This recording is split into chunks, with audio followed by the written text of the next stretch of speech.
Hello दोस्तों, मैं हूं आपकी अपनी प्रभा एफएम और आज हम सुन रहे हैं क्या यही प्यार है।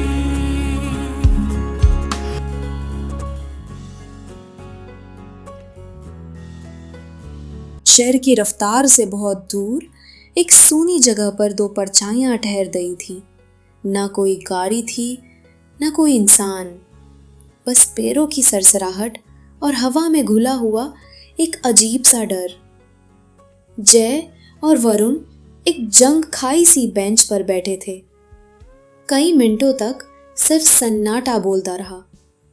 वरुण की आंखों में बेचैनी थी और दिल में गुस्से की जलन। जय की आंखों में कुछ ऐसा था जो शायद इंसान अपनी गलती के बाद आंखों में रखता है, एक बोझ जो आंखों तब भारी कर देता है। वरुण ने झल्लाकर कागज की एक मुड़ी तुड़ी पर्ची उसकी ओर फेंकी। जय, ये सब क्या बकवास है? ऐसा घटिया मजाक मत कर मुझसे, वरना मैं कुछ ऐसा कर बैठूंगा जो बाद में मुझे खुद से नफरत दिला देगा। जय कुछ नहीं बोला। उसने वो पर्ची उठाई और लाइटर जलाकर उसे आंखों के सामने जला डाला। जलती हुई पर्ची से उड़ती राख वरुण के सीने में जैसे एक झुलसती उतर रही थी। जय, प्लीज अब और मत घुमा, क्या है ये सब? वरुण की आंखें भीगने लगी थी, गला रुंध रहा था। तू कह रहा है पिया जिंदा है? जिसका मैं अंतिम संस्कार कर चुका हूं, जिसे अपनी बाहों में मरा हुआ महसूस किया, वो जिंदा है। तू होश में तो है? क्या चाहता है तू? मैं और अच्छे से बिहेव करूं, शराब छोड़ दूं, खुद को झूठी उम्मीदों से भर लूं? मत कर जय, मत कर, ये मजाक में ही है, ये मेरी जान है। जय ने गहरी सांस ली। अब वो कुछ कहने जा रहा था, कुछ ऐसा जो कई महीनों से उसके सीने में पत्थर की तरह जमा हुआ था। वरुण, मैंने तुझसे कभी मजाक नहीं किया। हाँ, मैंने कुछ बातें तुझसे छुपाई, पर यार सिर्फ इसलिए ताकि तू जिंदा रह सके, ताकि तू टूट ना जाए।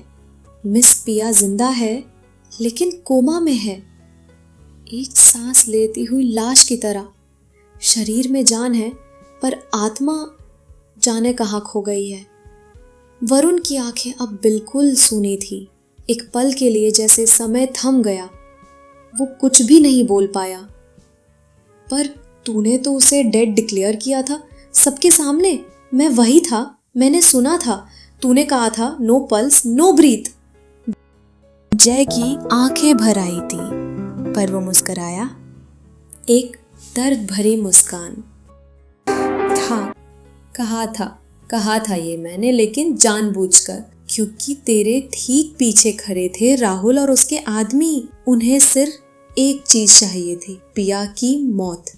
अगर उन्हें जरा सा भी अंदेशा होता कि वो जिंदा है तो उसे कहीं का नहीं छोड़ते।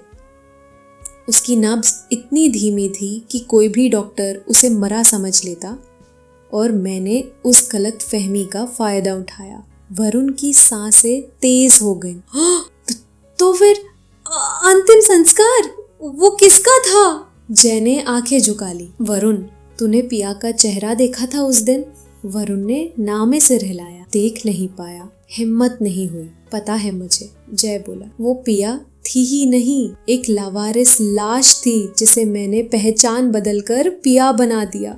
वो रात याद है ना, जब तू लॉकअप में था और मैं पूरी रात गायब। अगले दिन सुबह आया था तुझे निकालने, क्योंकि मैं उस रात एक दुनिया को बचा रहा था जो सिर्फ तेरे लिए थी। अब वरुण की आंखों से आंसू बह रहे थे और होठ कांप रहे थे। जय, तूने मेरी पिया को बचाया यार। अगर ये किसी को पता चलता तो तेरा करियर, तेरा लाइसेंस सब चला जाता। जय की आंखों में अब भी वही दोस्ती थी, वही वक्त के परे चलती हुई वफादारी। तेरे लिए तो जान भी हाजिर है यारा, तो ये मेडिकल का लाइसेंस क्या चीज है? वरुण अब खुद को रोक नहीं पाया। वो उठा, जय को गले लगाया और टूटकर रो पड़ा। रोते हुए बस यही दो शब्द निकल रहे थे, जय थैंक यू यार, मेरे पास और कुछ नहीं है कहने को। और उस वीरान जगह में सन्नाटे के बीच दो दोस्तों की सांसों और आंसुओं की गूंज सुनाई दे रही थी। एक जिंदा मोहब्बत के लिए, एक झूठी मौत के पीछे छिपे सच के लिए। करीब 1.5 साल गुजर चुका था। अमेरिका के एक बड़े अस्पताल के प्राइवेट रूम में डॉक्टरों की भाग दौड़ी चल रही थी। मशीनें चारों ओर लगी थी। हर मशीन से अलग अलग आवाजें आ रही थी। मशीनों की स्क्रीन पर अलग अलग वक्र रेखाएं चल रही थी। एक बेड पर पिया बेहोश पड़ी थी। उसके सिर के आसपास कई तार जुड़े हुए थे जो मशीनों से जुड़े थे। उन सभी विदेशी डॉक्टरों में से एक जय भी था। वो एक मशीन के मॉनिटर पर नजरें गड़ाए हुए था। धीरे से बोला, डॉक्टर जॉन, मुझे लगता है अब वक्त आ गया। वो जामने वाली है। आप क्या कहते हो? डॉक्टर जॉन ने मुस्कुराते हुए कहा, हाँ, तुम सही कह रहे हो। मशीन भी यही दिखा रही है। अभी थोड़ा जल्दी है, लेकिन अच्छा संकेत है। जय ने पूछा, उसके परिवार वाले कहाँ हैं? उसके पति कहाँ हैं? मुझे लगता है इन्हें यहाँ होना चाहिए। हाँ, वो आ रहे हैं, रास्ते में है, डॉक्टर जॉन ने जवाब दिया। तभी मशीनों से भीग की आवाजें तेज होने लगी। पिया धीरे धीरे होश में आने लगी थी। डॉक्टर जॉन उसके करीब जाकर बोले, चलो उठो, तुम कर सकती हो, बस थोड़ा और धीरज रखो।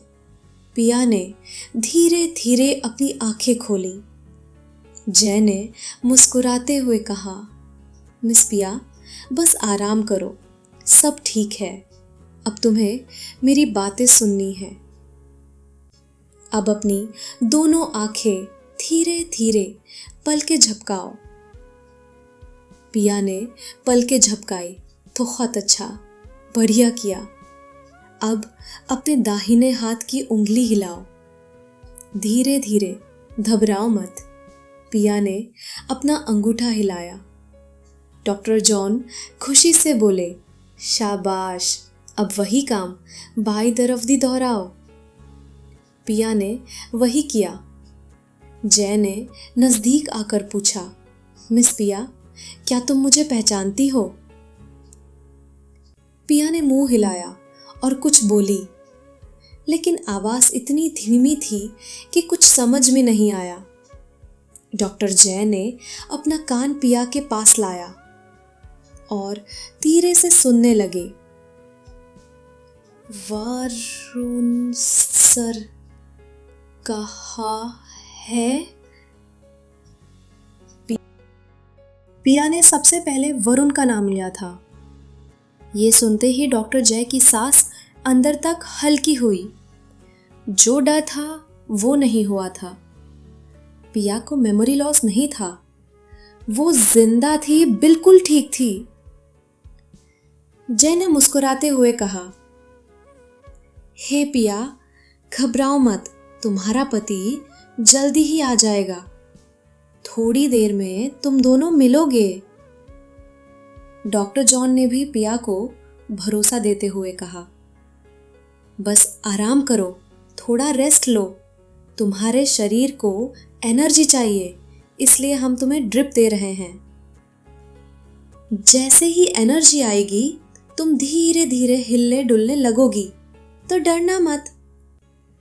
जय ने आगे जोड़ा, वरुण आ रहे हैं, बस थोड़ा इंतजार करो। एक इंजेक्शन देने के बाद डॉक्टर जॉन चले गए, लेकिन जय वहीं बैठे हैं। पिया अभी पूरी तरह बोल पाने में सक्षम नहीं थी, पर जय उसकी बेचैनी समझ रहे थे। उसके मन में उठ रहे सवालों को वो महसूस कर पा रहे थे। नर्स के जाने तक जय रुक गए। फिर जैसे ही नर्स चली गई, रूम का दरवाजा धीरे से बंद करते हुए जय पिया के पास बैठे और बोला, मिस पिया, तुम करीब 1.5 साल के कोमा से अब होश में आई हो। ध्यान से सुनो। जो मैं अब कहने जा रहा हूँ। अब हम अमेरिका में हैं और तुम्हें यहाँ इलाज के लिए ये एक बड़ा झूठ बोलना पड़ा है। अब जब तुम होश में आई हो, कुछ ही दिनों में तुम चलने फिरने लगोगी, पूरी तरह ठीक हो जाओगी। लेकिन जय का सुर धीमा हो गया। तुम वापस भारत नहीं लौट सकती। पिया की धड़कन तेज हो गई, उसके आंखों में हलचल बढ़ गई। जय ने धीरे कहा, क्योंकि भारत के लोगों के लिए तुम उसी दिन एक्सीडेंट में मर चुकी हो। तुम्हारा डेथ सर्टिफिकेट बन चुका है और तुम्हारा अंतिम संस्कार भी हो चुका है। ये सुन पिया की बेचैनी और बढ़ गई। मशीनों के मॉनिटर पर साफ दिख रहा था उसकी हृदय गति। जय ने सहमति में सिर हिलाते हुए कहा, हाँ, ये सब अजीब है, लेकिन मेरी पूरी बात सुनो, फिर तुम्हें सब समझ आएगा कि ये सब कैसे और क्यों हुआ। पिया, उस दिन जब तुम्हारा एक्सीडेंट होने वाला था, वरुण को पहले से ही खबर मिल गई थी। उसके फोन पर राहुल का मैसेज आ चुका था। हम दोनों, मैं और वरुण, फौरन तुम्हें ढूंढने निकल पड़े। वरुण तो जैसे पागल हो गया था, ट्रैफिक जाम में फंसा हुआ था, हर गाड़ी की खिड़की से बाहर झांकते हुए तुम्हें ढूंढ रहा था। लेकिन मुझे तब तक ये पता नहीं था कि उस जाम की वजह ही तुम्हारा एक्सीडेंट था। मैं आगे बढ़ा और वहां देखा वरुण तुम्हारे बेजान शरीर पर पूरी ताकत से सीपीआर दे रहा था। उस वक्त मेरा दिल धक से रह गया। मैं भीड़ से बाहर निकला और सामने राहुल को खड़ा पाया, जो बड़े शातिराना अंदाज में वरुण की तकलीफ का, उसके बेबसी का मजा ले रहा था। राहुल कभी वरुण का दुश्मन नहीं था, पर उसने उसे तड़पाने की साजिश रची थी, तुम्हारी जान लेकर। इसका पूरा सच मैं तुम्हें बताता हूँ, वो भी रीना की माँ मोनिका की कहानी के साथ। मोनिका ने पपाया खाकर रीना का अबॉर्शन किया था, जिससे रीना की जान खतरे में पड़ गई थी। वरुण ने अपनी पुरानी कंपनी मोनिका को बेच दी थी और जब मोनिका की मदद नहीं मिली तो वो बर्बाद हो गई और अंत में उसने अपनी जान ले ली। राहुल, जो मोनिका से प्यार करता था, उसने ये सब वरुण की गलती ठहराई। उसके बहुत सारे लोग तुम दोनों पर नजर रख रहे थे। जब राहुल को पता चला कि वरुण तुमसे मोहब्बत करने लगा है, तो उसने बदला लेने की ठानी। उसने तुम्हारा एक्सीडेंट करवाया। तब मुझे झूठ बोलना पड़ा कि तुम मर चुकी हो। सच कहूँ तो तुम्हारी सांसें भी उस वक्त बहुत कमज़ोर थीं। वरुण को सच बताने की हिम्मत नहीं थी, इसलिए मैंने झूठ बोला कि तुम मर गई। ये झूठ मैंने राहुल को यकीन दिलाने के लिए बोला कि तुम अब उनके लिए खतरा नहीं रहोगी। उसके लिए मुझे अपने करियर को भी दांव पर लगाना पड़ा। मैंने तुम्हारे शरीर की जगह एक लावारिश लाश का इंतज़ाम किया, उसका अंतिम संस्कार करवाया, तुम्हारा झूठा डेथ सर्टिफिकेट बनवाया और ये सब किसी के कानों तक नहीं पहुंचने दिया। मैंने ये सब वरुण के लिए किया। अपनी डॉक्टरी की डिग्री से भी ज़्यादा मैं अपनी जान भी देने को तैयार था, बस एक बार उसकी ज़िंदगी ठीक हो जाए। लेकिन जो सबसे ज़्यादा दुखी है वो है मेरा दोस्त वरुण। पिया, मुझे पता ही नहीं था कि वरुण तुमसे इतना मोहब्बत करता था। तुम्हारे जाने के बाद उसकी जिंदगी जैसे ठहर गई थी। वो जिंदा लाश की तरह हो गया था। ऑफिस जाना बंद कर दिया, पूरे दिन शराब के नशे में डूबा रहता। क्या बताओ तुम्हें उसकी दास्तान, जो खुद को तुम्हारी मौत का जिम्मेदार समझता था और खुद को सजा देता था। मैं तो तुम्हारे होश में आने तक ये सब छुपाए रखना चाहता था, लेकिन उसकी बेहाली देख नहीं पाया और बीच में ही उसे सच बताना पड़ा। पर उसके बाद वरुण का पूरा रवैया ही बदल गया। लगता था जैसे उसकी जिंदगी को एक नई वजह मिल गई हो जीने की, तुम्हें पाने की, तुम्हारे लिए लड़ने की वजह। मिस पिया, कुदरत ने उसे एक और मौका दिया था। बहुत सोच विचार के बाद उसने फैसला किया और भारत छोड़ दिया। अब वो अमेरिका में सेटल हो चुका था। अपने सारे इंडिया के बिजनेस इन्वेस्टमेंट्स बेचकर उसने यहाँ नया कारोबार शुरू किया था। एक पार्टनरशिप में, क्योंकि बिजनेस करना उसके खून में था। अब आने वाले उसे अमेरिका की सिटीजनशिप भी मिलने जीबाल थी, और एक बार सिटीजनशिप मिल जाए तो अमेरिका की पुलिस का पूरा प्रोटेक्शन उसके साथ होगा। राहुल जैसे किसी का बाल भी बाका नहीं कर पाएगा। तुम्हारी बड़ी माँ के बारे में भी सोचता रहता होगा। तुम्हारे एक्सीडेंट की खबर सुनकर बड़ी माँ को स्ट्रोक आ गया था और वो अस्पताल में भर्ती हो गई थी, पर अब वो ठीक है, चलने लगी है, और वरुण ने उनके इलाज में कोई कसर नहीं छोड़ी। तुम्हारे जाने के बाद भी वरुण ने कभी बड़ी माँ को अकेला नहीं छोड़ा, उनका पूरा ख्याल रखा, और अब वो उन्हें लेने इंडिया गया है।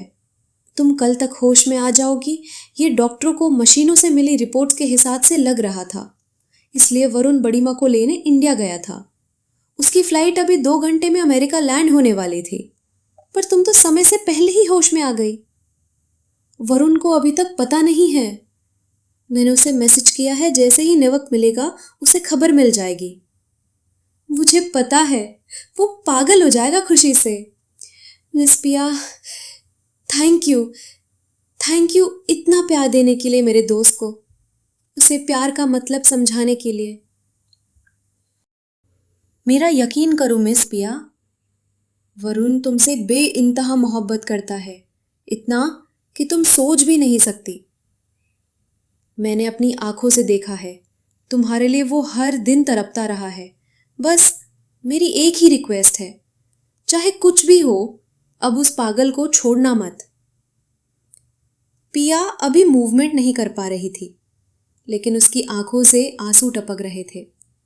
उन आंखों में वो भरोसा था जो डॉक्टर जय को यकीन दिला रहा था कि अब वो वरुण से कभी जुदा नहीं होगी।